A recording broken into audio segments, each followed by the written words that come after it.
Este es mi testamento y mi mensaje final. Si estas palabras llegan a ti, debes saber que Israel ha logrado matarme y silenciar mi voz.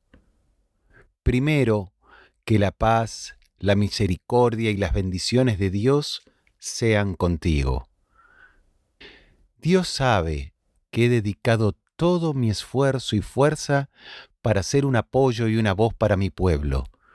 Desde que abrí los ojos a la vida en los callejones y barrios del campo de refugiados de Jabalia, mi esperanza era que Dios prolongara mi vida para poder regresar con mi familia y seres queridos a nuestra ciudad natal de Ashkelon, ocupada, Ahmazdal, pero la voluntad de Dios era mayor y su juicio es vinculante. He vivido el dolor en todos sus detalles y he saboreado el dolor y la pérdida repetidamente. A pesar de eso, nunca he dudado en transmitir la verdad tal como es, sin falsificaciones ni distorsiones. Que Dios sea testigo contra quienes guardaron silencio y aceptaron nuestra muerte, quienes nos sitiaron, impidieron que los restos de nuestros niños y mujeres se conmovieran en sus corazones y no detuvieron la masacre que nuestro pueblo ha sufrido durante más de 1 año y medio. Te confío Palestina, la joya de la corona de los musulmanes y el latido de cada persona libre en este mundo. Te confío a su pueblo y a sus jóvenes oprimidos que no tuvieron suficiente vida para soñar y vivir en seguridad y paz. Sus cuerpos puros fueron aplastados por miles de toneladas de bombas y misiles israelíes, destrozados y sus restos esparcidos por los muros. Te confío para que no te silencien las restricciones ni te paralicen las fronteras. Sean puentes hacia la liberación del país y su gente, hasta que el sol de la dignidad y la libertad brille sobre nuestro país usurpado. Te confío a mi familia. Te confío a la niña de mis ojos, mi amada hija Sham, a quien no tuve tiempo de ver crecer como soñé. Te confío a mi querido hijo Salah, para quien quise ser apoyo y compañero hasta que se fortaleciera, para que pudiera llevar mis cargas y completar la misión. Te encomiendo a mi querida madre, gracias a cuyas oraciones he llegado hasta aquí, cuyas oraciones han sido mi fortaleza y mi luz. Pido a Dios que fortalezca su corazón y la recompense en mi nombre con la mejor recompensa. También te encomiendo a mi compañera de toda la vida, mi amada esposa, Salah Bayan, a quien la guerra separó durante largos días y meses, pero que permaneció fiel, firme como un olivo inquebrantable, paciente y contenta.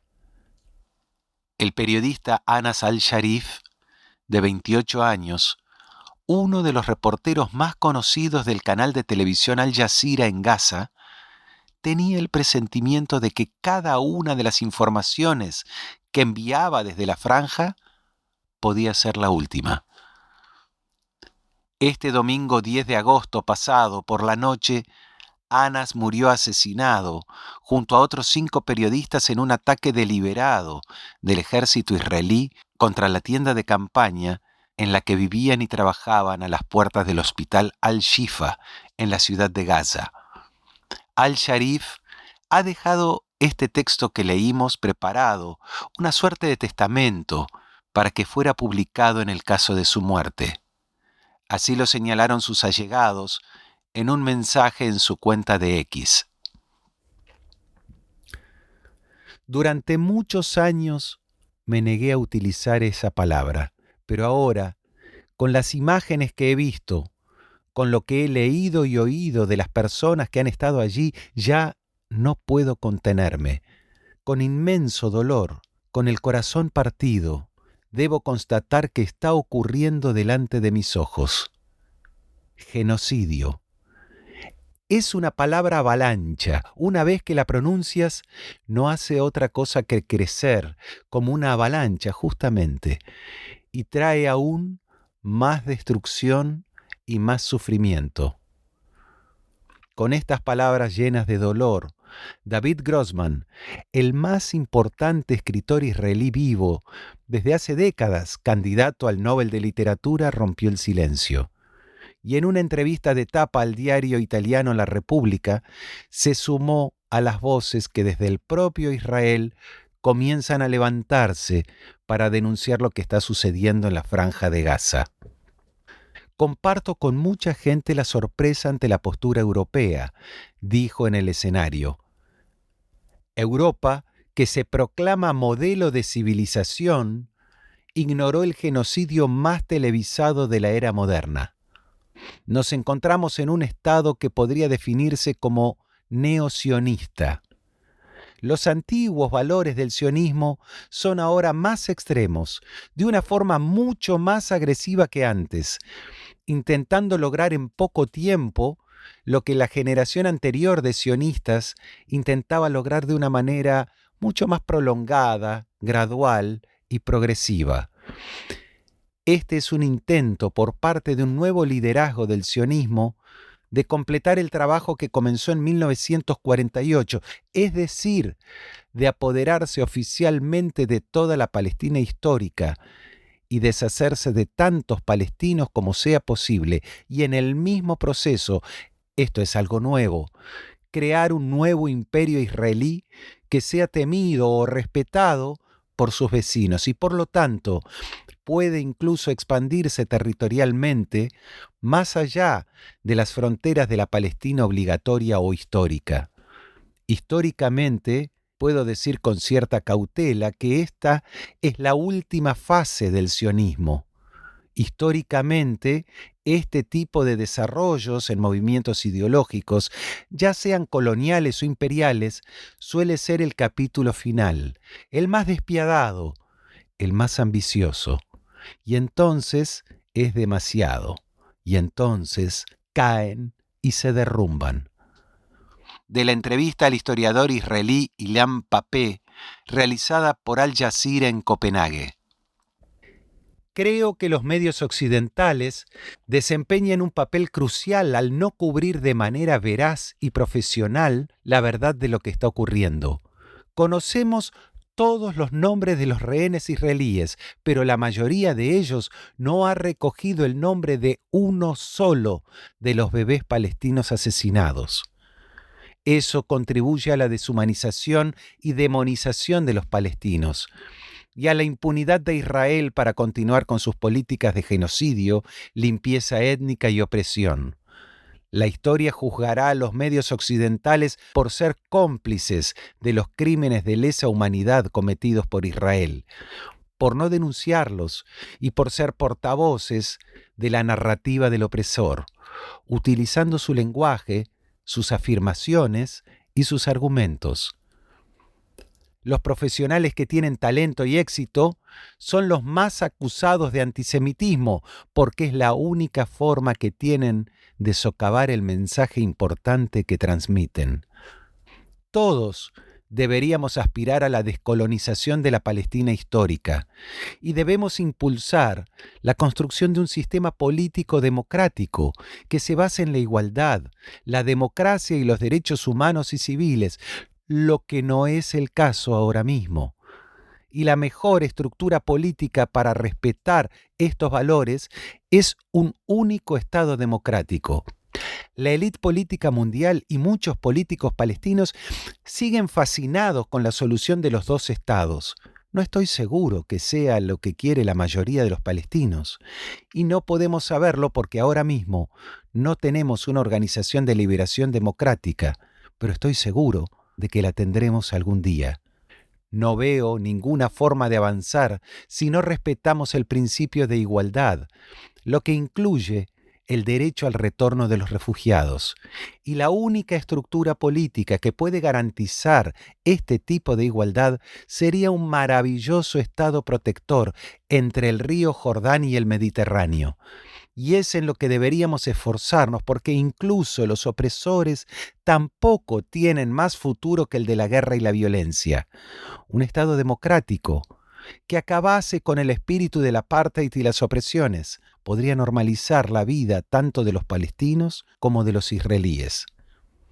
entrevista a Ilan Bapé de la periodista Patricia Simón en la revista española La Marea, publicada el 28 de febrero de 2025. Ilan Bapé, de 70 años, es un destacado historiador, autor y profesor israelí que ha dedicado gran parte de su vida a luchar por los derechos palestinos. Ilan Bapé, nacido en Haifa en el año 1954, es uno de los historiadores israelíes más reconocidos, precisamente por haber desmontado las principales mentiras sobre las que Israel ha construido su historia. Ahora, tras ser una de las voces internacionales más incansables en la denuncia del genocidio de Gaza, publica Breve Historia del conflicto entre Israel y Palestina, en la que recuerda cómo la limpieza étnica de los palestinos no comenzó en 1948, sino en la década de 1920, cuando el mandato británico en Palestina permitió que los grupos sionistas se armasen y formasen un grupo paramilitar con el que expulsar a los campesinos palestinos de sus tierras, empobreciéndoles y condenándoles a vivir en las villas miserias como desplazados. En 2007, Bapé tuvo que exiliarse junto a su familia a Reino Unido por las amenazas que recibía en Israel por su trabajo. Desde entonces es profesor en la Universidad Exeter. Detendremos este genocidio. La cuestión es cuándo, subrayó la relatora especial de la ONU para los territorios palestinos ocupados en declaraciones en la última edición del programa Face to Face de Press TV emitido el sábado. Aplaudió las marchas de protestas y movilizaciones en todo el mundo en apoyo a Palestina y contra el genocidio que está cometiendo el régimen israelí en la Franja de Gaza desde octubre de 2023. Hizo hincapié en que el derecho de los palestinos a la autodeterminación y su futuro político no son negociables, a pesar de los esfuerzos de Israel y sus aliados, en particular de Estados Unidos, por anular dichos derechos equiparándoles con el terrorismo. En marzo de 2024, Albanese aseguró en un informe que Israel estaba cometiendo genocidio en Gaza. Según la abogada especializada en Derecho Internacional y Derechos Humanos, lo que ocurre en la Franja Palestina es parte de un proyecto centenario de colonialismo destinado a eliminar al pueblo palestino. Desde su nombramiento como relatora, en mayo de 2022, Albanese ha sido una de las voces más críticas de los crímenes de Israel en los territorios palestinos, a través de la lente del derecho internacional humanitario, en el que tiene más de 2 décadas de experiencia. Por ello, fue sancionada por Estados Unidos, el mayor aliado de Israel, bajo acusaciones de antisemitismo. Destacó el creciente apoyo internacional a la causa palestina, afirmando tener una clara percepción de la fase revolucionaria que vivimos debido a la aceleración de los acontecimientos.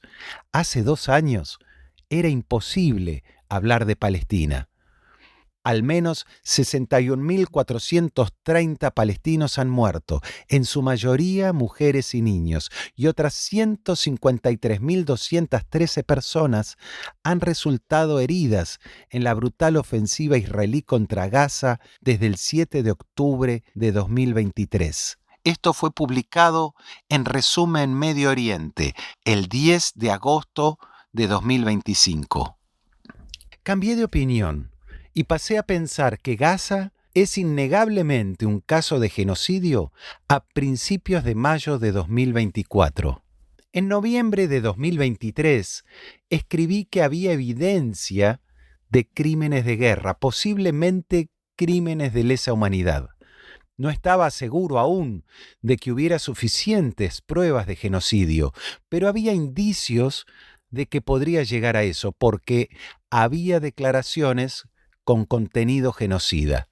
En mayo de 2024, cuando las fuerzas de defensa de Israel entraron en Rafah y desplazaron a cerca de 1 millón de personas a la zona de Al-Mawasi, un área sin infraestructura junto al mar, eso pareció indicar que se trataba de una operación con intenciones genocidas, intenciones que ya se habían expresado en octubre de 2023. El patrón que condujo a la operación de Rafah en mayo pareció indicar que no se trataba simplemente de una operación para, como afirmaban las fuerzas de defensa israelíes, destruir a Hamás y liberar a los rehenes, sino de una operación con la intención de hacer inhabitable a toda Gaza. Desde entonces, la situación, por supuesto, se ha deteriorado considerablemente. Llevan meses bloqueando Gaza, con la esperanza de que la gente muera o se vaya o sea aceptada en otro lugar.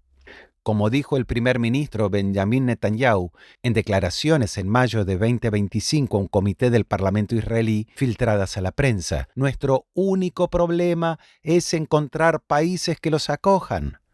Esta es claramente una operación cuyo objetivo es expulsar a toda la población de la Franja de Gaza. La única comparación posible es con la Nakba, es decir, la expulsión de los palestinos en 1948. En aquel momento, unos 750.000 palestinos fueron expulsados de las zonas que se convirtieron en el Estado de Israel y murieron muchos miles de personas, pero las cifras no fueron tan altas como ahora. La destrucción es a gran escala. El tonelaje de bombas lanzadas sobre Gaza es mayor que el de las bombas lanzadas sobre las ciudades alemanas durante la Segunda Guerra Mundial. Yo he oído a reservistas israelíes que regresaron de Gaza y dijeron que lo que vieron les recordó a imágenes de Hiroshima. Y son soldados que participan en esto. La destrucción específica, intencionada y deliberada de escuelas, de hospitales, de mezquitas, de edificios públicos, de universidades, es absolutamente extraordinaria. Cuando se considera la cantidad de periodistas que mataron, de personal médico, cuando se leen informes de niños que recibieron disparos de francotiradores en la cabeza o en el pecho, incluso esta mañana leía otro informe sobre esto, es difícil encontrar una equivalencia para esto que ha ocurrido en un espacio tan pequeño con una población de más de 2 millones de personas. Solíamos pensar que lo que hicieron los rusos en Chechenia y Grozny era terrible, pero esto es a mayor escala. Es difícil compararlo con nada. Para el siglo XXI ciertamente no hay precedentes. En Siria mataron al 2% de la población, pero eso ocurrió en 13 años. En Gaza ocurrió en varios meses. Esa cifra del 2% se alcanzó ya en el verano de 2024. Un aspecto interesante es que todos usamos el término guerra porque no sabemos cómo llamar a lo que ocurre en Gaza de otra manera, pero en realidad no hay guerra. La guerra terminó a más tardar alrededor de junio de 2024. Desde entonces, Hamás no ha librado nada parecido a una guerra contra las fuerzas de defensa de Israel. Obviamente, hay varios miles de hombres, en su mayoría jóvenes, reclutados tras la muerte de muchos de los combatientes originales. De vez en cuando salen de un túnel y disparan algunos cohetes, pero las fuerzas de defensa israelíes están usando tanques, artillería, aviones y barcos modernos para atacar Gaza. No están liberando una guerra, sino una campaña de destrucción. Así que incluso llamarla guerra es totalmente inapropiado. Publicado por BBC Mundo el 9 de junio de 2025. Es una entrevista a Omer Bartov, que es profesor de estudios del Holocausto y de genocidio en Brown University en Estados Unidos. Es uno de los principales expertos en genocidio a nivel mundial, según apunta en su sitio el Museo del Memorial del Holocausto de Estados Unidos. Este historiador es ciudadano israelí y estadounidense, y en la década del 70 fue soldado del ejército israelí. Israel es un proyecto colonialista de Occidente que han creado las grandes potencias, pero no solo lo han creado, lo mantienen, lo financian, lo arman, lo protegen, lo blindan y lo promocionan como el modelo. Y por lo tanto, como es su proyecto, también embellecen su imagen y tratan de proyectarlo como un ejemplo, como un modelo a seguir. Y para esto, no solamente la prensa israelí, sino los grandes medios de las grandes potencias están al servicio del mismo proyecto, que repiten el mismo relato. No hay cabida para otro relato. Fíjese cómo en el año 1977, Naciones Unidas, en la Asamblea General, se calificó el sionismo como forma de racismo. 1977, menos de 50 años, hace 48 años. Y ahora se está castigando a cualquiera que cuestione el sionismo, que critique el sionismo y lo califican como antisemita. Pero este juego diabólico, y disculpen que lo diga, diabólico, de confundir los conceptos de una forma intencional. El ser judío, el ser israelí, el ser hebreo, el ser semita, el ser sionista, etc., lo presentan como sinónimos. Una cosa no tiene absolutamente nada que ver con la otra, pero absolutamente nada que ver con la otra. Mientras una cosa es una nacionalidad, el ser israelí, el ser judío una religión, el ser hebreo es una etnia, el ser semita es una lengua, el ser sionista es una ideología. Son cosas, no tienen nada que ver con la otra. Y lo presentan como sinónimos para chantajear a cualquier posible crítica a las políticas del Estado de Israel. Nosotros somos semitas y, por favor, vuelvan a la definición del semitismo, que es: yo soy semita y soy anti-israelí, soy antisionista. Y no soy anti-israelí por ser anti-israelí. Estoy en contra de la ocupación israelí. Estoy en contra de esta ideología supremacista, racista del sionismo. Y que me digan que soy antisemita, si soy semita. Pero siempre tendrán algo que decir, porque a los propios judíos que critican a las políticas israelíes, los califican como autoodio. Autoodio. Tienen autoodio. La verdad es que son muy ingeniosos, pero les está quedando corto. Estas son palabras de Husni Abdel Wahed, embajador de Palestina en España. La Marea Podcast es parte de las producciones de La Marea, revista de cultura, arte e ideas, que complementa lo que podés encontrar en nuestra página www.revistalamarea.com.ar. Suscríbete al podcast, dale me gusta y compartilo. Y podés ayudar al sostenimiento de la revista y sus producciones haciendo tu aporte en los links que vas a encontrar en la página de internet. Hasta nuestro próximo encuentro.